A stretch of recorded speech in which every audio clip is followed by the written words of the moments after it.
Welcome to Passive Aggressive Income. This program may contain strong language.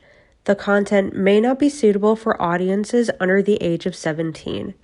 We understand many of our listeners may not agree with all of our personal viewpoints. We in no way, shape, or form mean to be offensive to anyone. Our show notes will provide all of our source material included for each episode. Now let's get passive aggressive. Hello and welcome back to another episode of Passive Aggressive Income. We are your hosts, Lexie and Mims. Happy to have you here for another week. Last week, we talked about finding the right tenant, the last couple weeks actually, with long-term, midterm, and short-term rentals.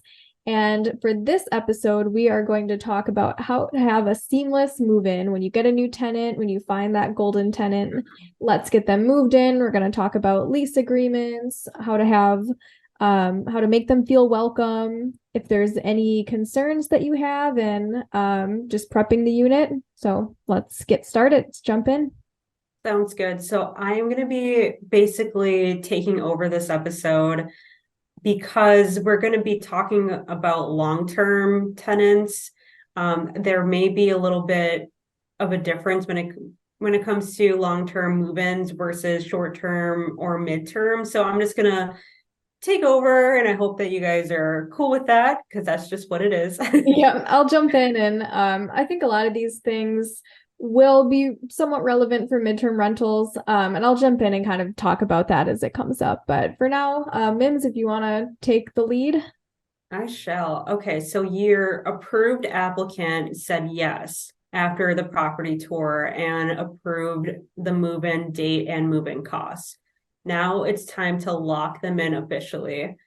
Let's talk about the legally binding contract. I use a Wisconsin standard lease agreement that I got from my attorney's office. I believe you can use rocketlawyer.com as well. Again, these are all suggestions, and nothing we say on this podcast should be considered as legal advice. So wherever you get your lease agreement, just make sure that it is valid.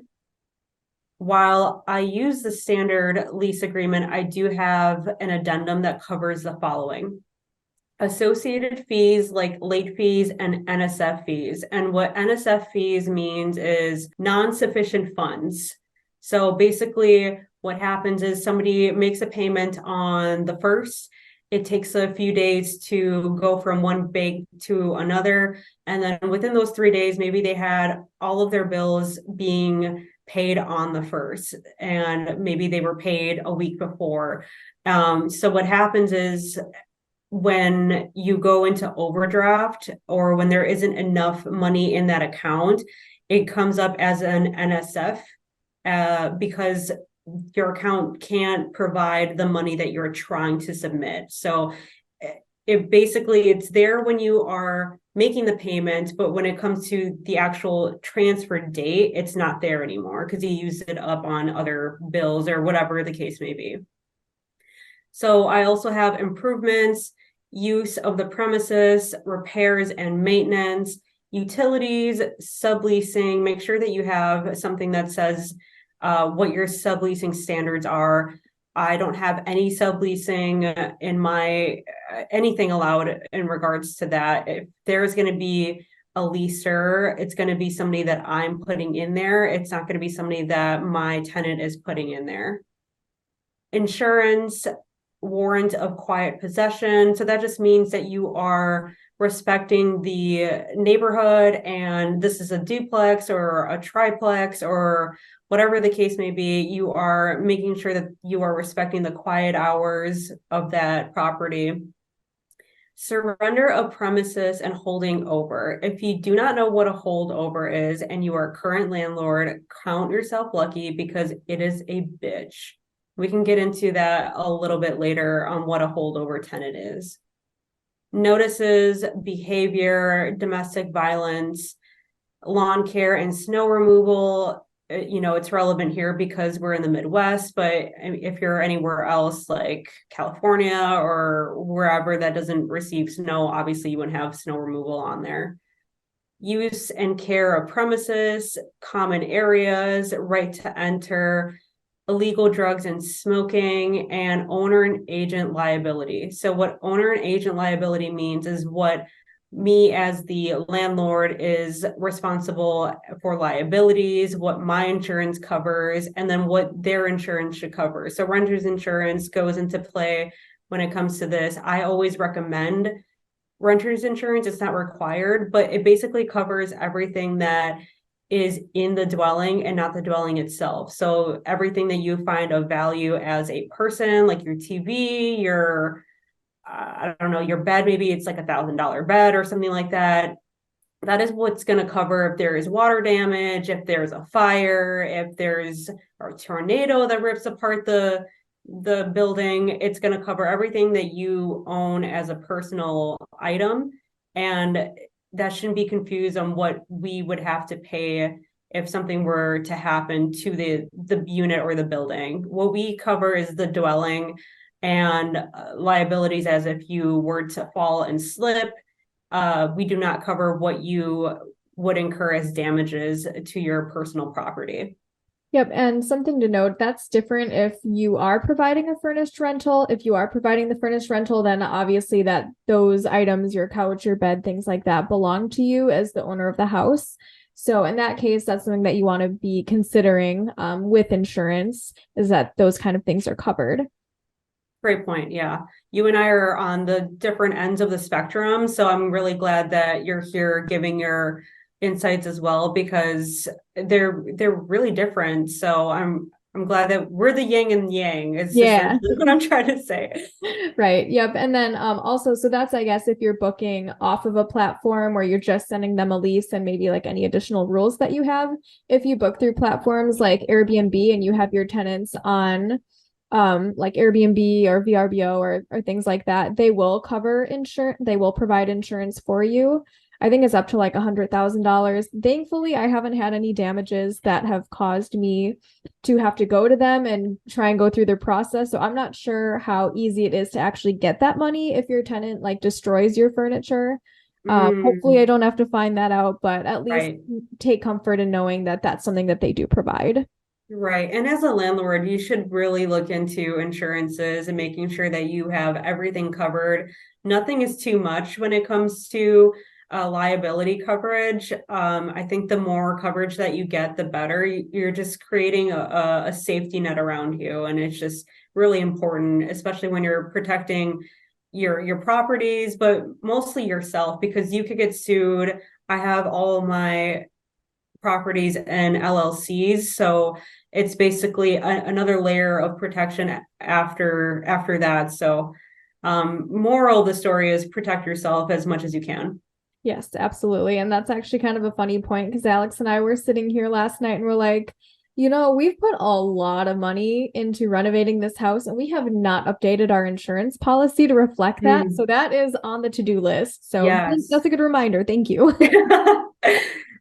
Next up, if you're allowing pets, then make sure to send them a pet agreement that states the following. Monthly pet rent should be outlined and should be understood.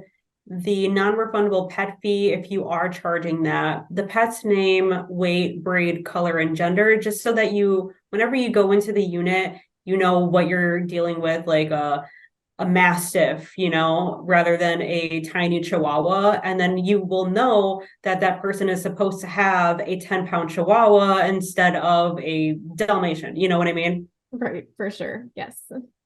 And that they are responsible for registering their pet in the city or town. Lastly, that they are solely responsible for their pet and the damage caused by the pet, along with picking up after them outside every other day. I have that in my lease agreement that they need to be mindful and responsible for the pet poop outside, especially if they're going outside in the front yard instead of the backyard.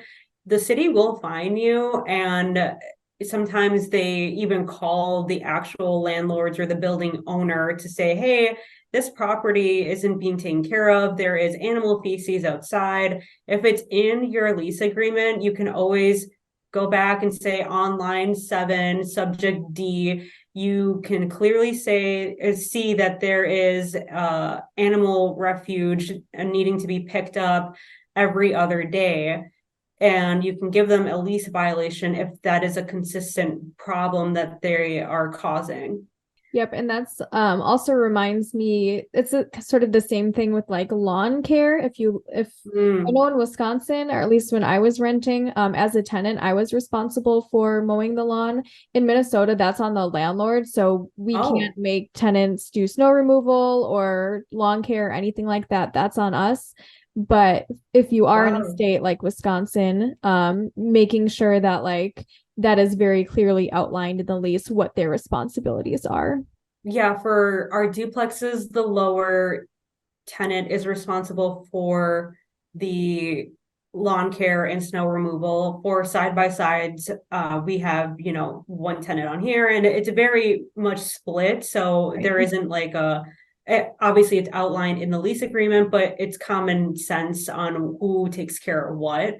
And I believe that when it's up to 4 units and above, you're looking into apartment buildings, and that's when the landlord or the owner of the building is responsible for taking care of the lawn care and snow removal. I know that you can work things out with the tenant as long as they agree with it. Like, hey, for this tenant, I can offer you $100 off of your rent if you want to take care of the snow removal or whatever. Or you can say, I can give you a monthly stipend, and then it could be worked out however you want, but it's got to hit that 4 unit and above mark for that. So typically I send my lease agreement through Zillow for electronic signing. I sign it, and then I send it over to the other party for completion. Zillow will then notify everyone who has signed that lease agreement that it's now enacted. So I love Zillow. I just love it so much. They are super on top of everything. There is a notification for every move that you make on Zillow, and I just really appreciate that platform. So I will be talking about it a lot. Yeah, that's awesome. The more that we do these podcasts, the more I'm learning about how great Zillow is. Because I use Adobe Acrobat for having my PDF and having that sent out, because that's what I use for my business anyway. So I have that. For people who don't want to pay for Adobe Acrobat or for the whole like Adobe suite, are those things free to use, like the sending out leases and stuff like that? Yeah, it's free to the person who has the property listing, and it is free for the person on the other end signing it. The only fee as of right now that I know of is the application fee. Okay, that's awesome. Yeah. That's super helpful. I am going to have to tell some of my other landlord friends who do this, because that is, Zillow. All right.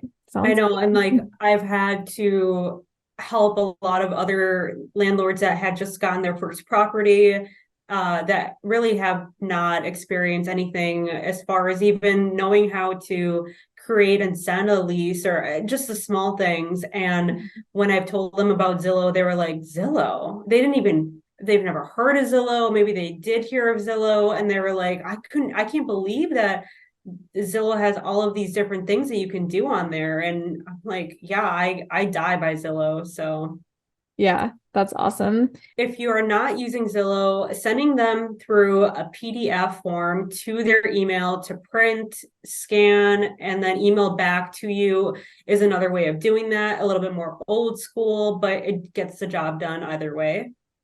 Or if you decide to move them in that day because the unit is move-in ready, bringing the lease agreement, having both parties sign, and then send them a copy of that original lease is another way to do that. I don't suggest waiting too long to send them over the lease, as nothing is binding until both parties have signed it.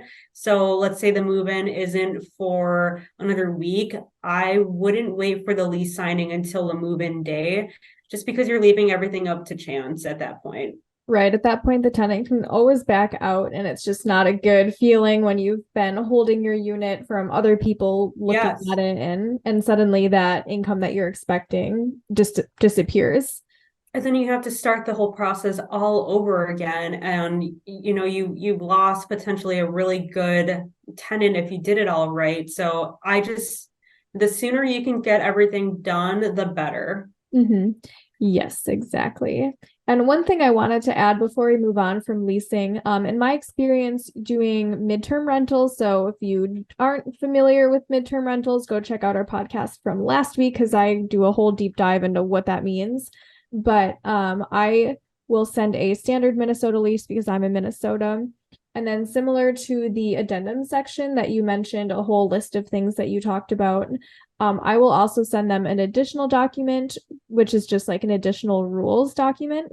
That in the standard Minnesota lease, it says if there's any other documents that are included in this, make sure you put that in there so the tenant or anyone who looks at it in the future knows that there's more to it than just the one lease. But for having furnished units like I do, I just make sure to put in like a whole list of rules on like what to expect with like move in and checkout instructions and just like generally like being respectful of the property and other guests staying in other units and things like that. And then as far as handling utilities goes, at the my second duplex, currently we pay the water, utilities, everything because it's sort of all in one. But at my other property, it's separate. We pay the water, but gas and electric is separate. And so one way that we have to protect us from experience running an Airbnb when people are using the heat and air conditioning very erratically. Say someone is staying from June to September, and we can look back at our past year's data from June to September and see each month about what it costs. So say it's, roughly around $100 each month for those utilities. We will say if you exceed $200 of electric and gas within this month, then you are responsible for the additional cost. And that's just kind of a way that we can protect ourselves from people. Like, I'll give you an example of like what sparked this. Okay. So this was when we were running a short-term rental still. And we had a lady book super last minute, like the night before that she was going to show up. And I think it was a Sunday night, which just we happened to have open. And we're like, yeah, that would be really nice to get this booking. It was a beautiful summer day where it was like 90 degrees and sunny. So she shows up and immediately turns the temperature all the way down, AC down to like 55 or whatever the lowest is, and then leaves for like an hour or two. Who can live that way, by the way? Like yeah. 55? I think it's so funny because people think that the lower the temperature, the colder the air that's going to come out, but that's not the case. You get hot air or you get cold air. Mm-hmm. And once it reaches the temperature in the house, that's when the AC or heat kicks off. Mm-hmm. It doesn't matter how low you turn it. It's not going to get colder any faster. Right. So we had a smart thermostat. So we were kind of keeping an eye on it, like on our phones. So she leaves for like an hour or so. And then she comes back and guess what? It's really fucking cold in there. So she turns the heat on and she turns the heat on to 85. Mind you, it's 90 degrees outside and sunny. Right. And so we're like, are you serious right now? Right. And I think we ended up turning the heat off on our end. And like it had gotten a bit warmer. And now it was, around like 72 in there.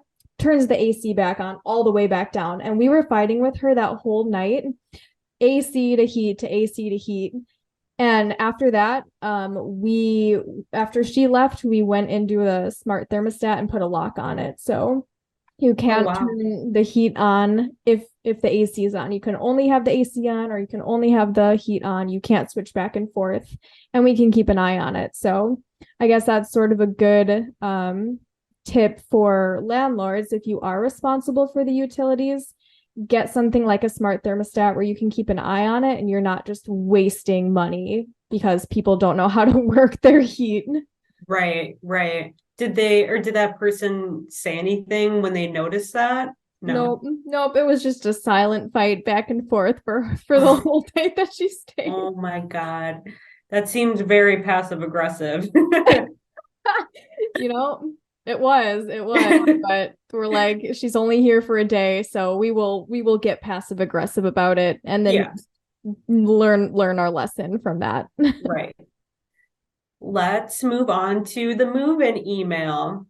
Personally, I send welcome emails a week before the tenant moves in, and I send a text to them verifying that they received that email. Not everyone looks at their email. So I just figured I would say, hey, I send you a list of move-in information. Why don't you go take a look at that so that you are up to date with everything?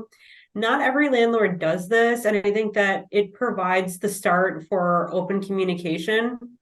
So I think it's a really good move to start on, and everything that I have in there is something that they should know anyways. So if they have it at their fingertips in their email, they can always refer back to it if they have questions about, the things that I'm about to outline right now. So here's an overview of what I have in the move-in email. General unit upkeep. Some examples are light bulb replacement, lawn care and snow removal, resetting electrical breakers when they trip.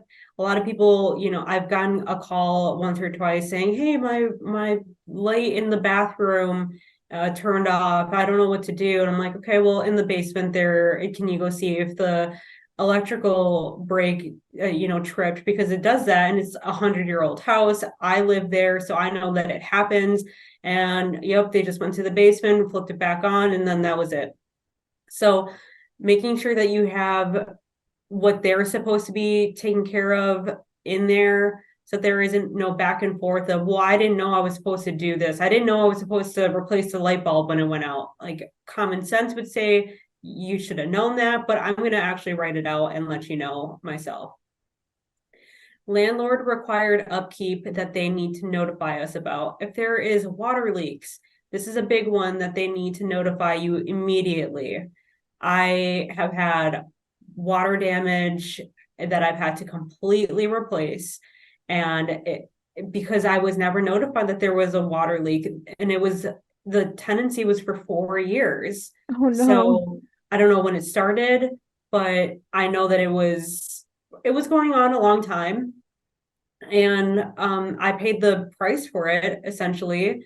And so did they, because it came out of their security deposit. So it's good for everyone. And if you, the tenant, are responsible for utilities, water utilities, you should also be very mindful of this as well, because then you're paying for that leak and you're not using that water. So make sure that you notify your landlord as soon as possible. Another thing is pests like bed bugs and cockroaches. You need to notify the landlord as soon as possible, because those types of insects are so hard to get rid of, and they are infestations. Essentially, they will go into every room of that unit and then move into the next unit that they can find. So really being on top of pest control is a great thing to be on top of. It sounds silly to have to like write these things explicitly out, but you just can't assume that people are going to be smart. And it sounds like, yeah, I don't want to live with cockroaches or water leaking over that I have to pay for, but just having those things written out and telling the tenant, this is what I expect you to do if this happens, right off the bat just sets you up for success initially, rather than having a problem go on forever and you not know about it, and then the problem's way worse because it's been going on forever. And when I worked at the property management company, there was a set of buildings in Green Bay that there were like townhomes, and one of the townhomes in a block always had cockroaches. So what people don't realize is with roaches, it takes about 3 times to fumigate in order for them to really eradicate that type of infestation. And that particular unit had gone through, I want to say, like at least 5 fumigations, and it was still a reoccurring issue. And what was really unfortunate was that because the landlord, the property management company, wasn't notified as soon as the first sign of the cockroaches came about, that unit has had a large turnover, because people would move in, they would find that there would be cockroaches, just starting, and then they would be pissed because I just moved in all of my brand new furniture. Oh. I have kids. I obviously nobody wants to live in that type of environment, so they would break their lease, and rightfully so. It's not it's not a place that you want to be living in, and we can't do anything about it because you need to provide a place that is up to like a health code standard. And it's just that's just a really big thing that you need to be on top of, is pest and water damage and all of that type of things. And on top of that, mold removal. The first sign of mold removal you want to be on top of, and then also routinely replacing the furnace filters as well. I know a lot of people forget about that. If you have really awesome tenants, they will remind you, like me. Mine are always like, hey, I could use a new furnace filter. I'm like, coming right up. So I know that should be more on me, but I have really good tenants. So Yeah, and that's something that we've totally forgotten about, or like thought that we had replaced a furnace filter, because our with running like midterm rentals, it's every couple months that we'll get a new tenant. And so usually we just do it then, and we forgot once, and I don't remember if it was an AC issue or a heating issue, but one of those was like not working properly, and we ended up like spending a bunch of money to get someone out there to look at it, when really it was just a dirty furnace filter that would have taken 2 minutes to replace.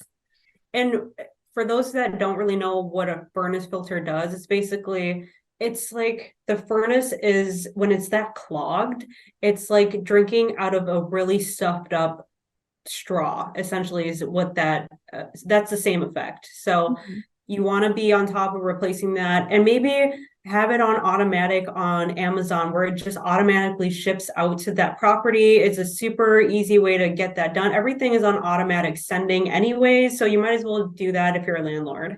Listing that they need to put the utilities in their name, and what utility companies they need to call to set that up on the day that they move in. I call the utility companies to make sure that they have done so. Otherwise, it will go maybe a week or two without having that in their names, and then you're getting charged for that utility coverage. So make sure that on the day, and when I worked at the property management company, they would need confirmation in order for them to hand over keys that the utilities were in their name. Otherwise, they wouldn't. So if you want to be that strict about it, you definitely can be. I just need, usually they send you like an email receipt. I just say, hey, can I see that? And if they don't have it, I'll be like, okay, I will wait around until you call and make sure that you have that in your name, because you need to do that. I'm not going to be footing the bill for you. So that's just something that I take an extra step on. Emergencies that they need to notify the landlord of, like frozen pipes, pipe bursts, extreme leaks, and anything of the flooding or the natural disasters type of situations. I also list the local police and fire department phone numbers, just so that they have easy access to that. Lastly, I let them know that we are happy that they have chosen to rent with us, and to reach out to us during our business hours with any questions or concerns. I really want to start off this new landlord and tenant relationship on a good note and on a good foot. So I want to obviously lay out everything that they're responsible for, everything I'm responsible for, and just know that I am here if they need me in any sort of capacity that I, as a landlord, can be for them. Next, we're going to talk about preparing the unit for the move-in. So this is the most important part of the move-in process. If you take away anything from this episode, please take this and make sure to prep the unit before the move-in. I kid you not. I know some landlords that have not been fully aware of what the unit looks like when the tenant walks in the door, and it starts off the process really badly.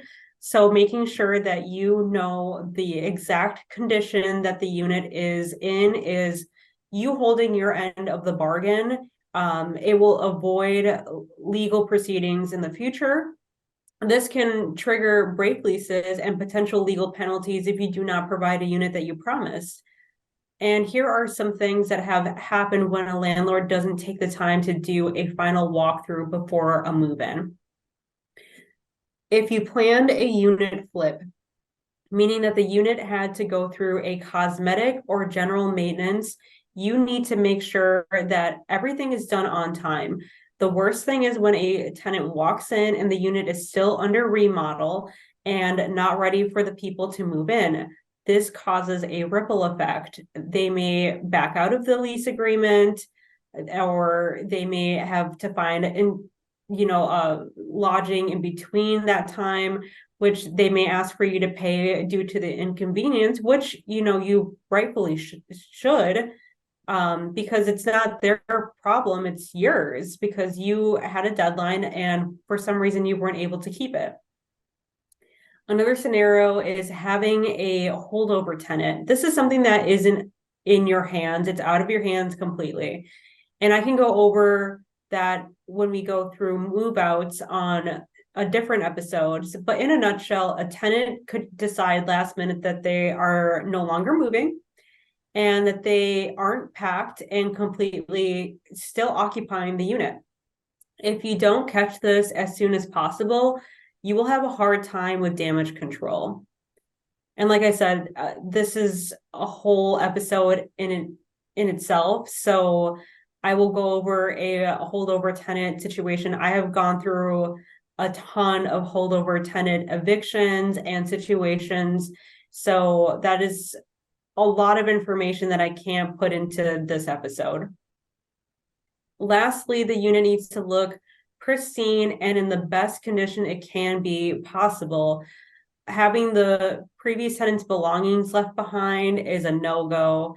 Having the unit in an unsanitary or unclean state is not right, or things not being repaired. All needs to be addressed before the new tenant moves in. There should be nothing else to check off the checklist when it comes to the unit's preparation in order for it to be move-in ready. When that tenant walks in the door, when you're handing over the keys, and it needs to be fully moved in ready. Otherwise, it's not up to par.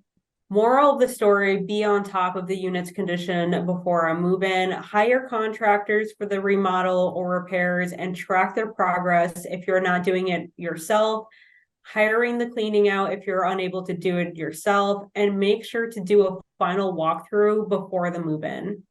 Yeah, this is such an essential part of just owning a property and having rentals. It's like, yes, we talk about this as a passive income stream, but just because it's passive most of the time doesn't mean that you don't have responsibilities. And your responsibility is to make sure that your unit is clean, that it's presentable, that it's clear of other people's things, and that when you promise something, it's what the tenant is going to get. Exactly. And I think that you bring up a really good point. And this is passive income. However, there are times in which you are going to have to be involved. And if you don't want to be involved, there are management companies that would do everything from A to Z for you for it to be completely passive. Obviously, you would have to pay for that. But this is, if you are taking a hands-on approach, you will have to do these things in order for it to be passive income for the time in which the tenant is actually in the unit. So when the tenant is in the unit, it should be smooth sailing. If you did everything correctly, if you put a really great tenant in there, if you had the unit in move-in condition, some things pop up and there will be maintenance calls and there may be situations that are out of both of your hands, but it should be relatively passive for the majority of the duration of your ownership of the property. Mm-hmm. Right.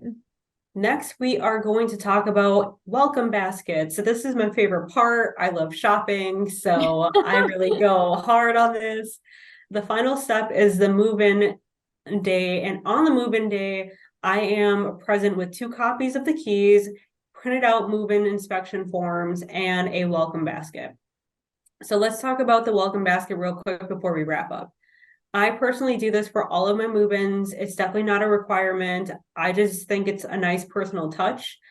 I use a cute reusable basket made out of canvas or plastic so that they can use it for storage or whatever else. I don't know. I don't like throwaway baskets. I don't think they look as neat as something that they can reuse as far as storage. And what I add in the welcome basket is always the same, but I put in 4 things across the board. If there is a pet moving in with them, I always put in a dog toy of some sort to make sure that their fur friend feels welcomed as well. I stay away from treats because you don't know what kind of dog allergies they have, or what if they're only on organic, or there's so many different treats that aren't healthy for dogs. So just stay clear of that. A dog toy is more than enough. I also add a few cleaning supplies like dish soap, general cleaner, sponges, toilet bowl cleaners. It's basically saying, please keep the place clean and tidy. I'm giving you some things to start off. Just keep that in mind. Right. Not to mention, like, cleaning supplies can be kind of expensive. So it's really like, you're welcome. Here you go. Yeah. Please keep it clean. This is an Yes. incentive. Right. And it's like, here's a standard of like what I'm expecting. Here is the cleaners for it. And I hope that you get the hint. Right. Yeah. I also put a cutting board in there as well. This is huge. A lot of people don't think about this, but some people don't buy cutting boards for themselves. And this prevents them from using the counters instead of, there's people that use countertops instead of cutting boards when they are cooking. So just a warning to newcomers in the landlord arena, put in cutting boards if you're doing welcome baskets. Right. If you don't have something like granite or a hard stone. And also, that's just a good idea. People need to be eating their veggies. So Yes. I also put in a piece of decor, and I always make it home themed. So like dish towels that say home sweet home, or a house shaped figurine, or a candle that is labeled new home, welcome home, new beginnings. I just like to add that personal touch to it and make them feel like this is a new chapter in their life to be excited about. right. Yeah. And that's so nice because you have people who are staying with you like longer term. Whereas I have people staying with me for like maybe a month sometimes, maybe 3 months, maybe 4 months. But I think you can take this and also use that philosophy throughout the year too. So if I have most of the people that I have staying with me are in some sort of transition in their lives, or traveling and away from their families. So like on holidays, we like to make like Christmas cookies and like, or bring over a like little gift card to a local coffee shop and things like that, just to make them feel welcome when they're away from home. So it's just a really nice touch that says like, yes, I'm a landlord. We're not all bad. We care. We're people Right. too. Yeah. And for the holidays like Christmas, I don't practice, but I know that a lot of people do. And it's just really nice to receive a gift during that holiday season. So for my tenants, all of them get $20 quick trip gift cards for every Christmas. They know that that's something that I always give to them. And I just feel like, I don't know, I really value the tenants that I have, and they make my life easier and they don't know it. So I just want to give them like a token of appreciation. And if it's only $20 at Christmas time, I mean, I'm going to do it. Yeah, it's worth it to keep those like really awesome golden tenants. For sure. I'm going to leave off this episode with some advice. If you choose to do the welcome baskets, keep the receipt as they can be brought in for tax purposes. Something that is unorthodox that I do is sage the unit a few days before the new tenant moves in when it is sitting empty, as I believe it helps take out any bad energy. I don't suggest that you do this when a current tenant is in there because, allergies, and that's just kind of weird to do.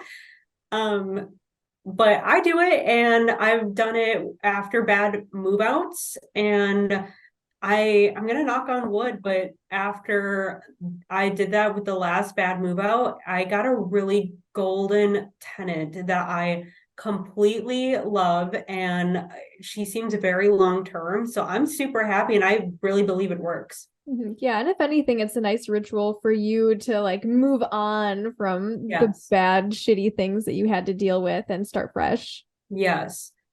I also make sure that the move-in inspection report is returned to me within a week or so, and that you store it electronically or physically so that you have a record of the condition. This comes in handy come move-out time. So you have an extra set of information to go against when you are doing the security deposits. So it's just really important that you practice this.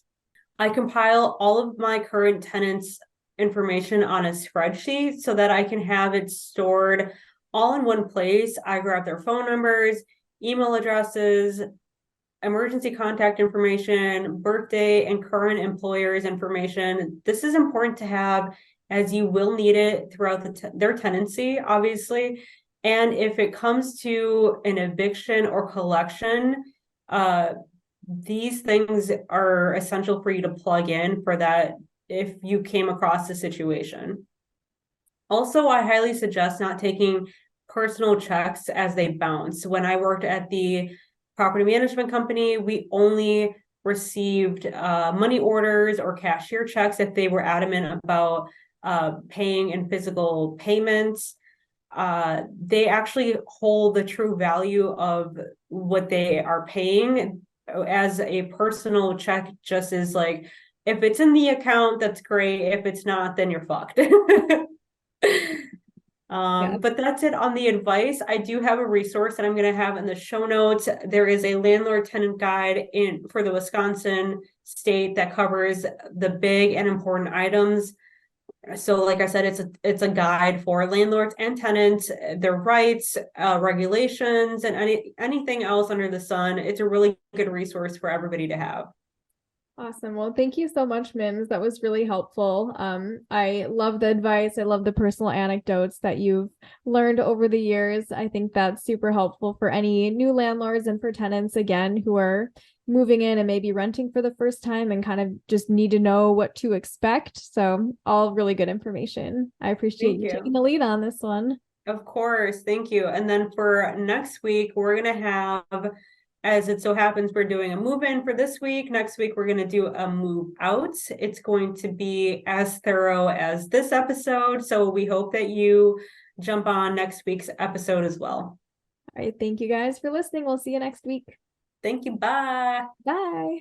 Passive Aggressive Income was written, recorded, edited, and produced by co-hosts and creators Mims and Lexie. We truly want to thank our listeners, collaborators, friends, and family that continuously support us for all the love we receive.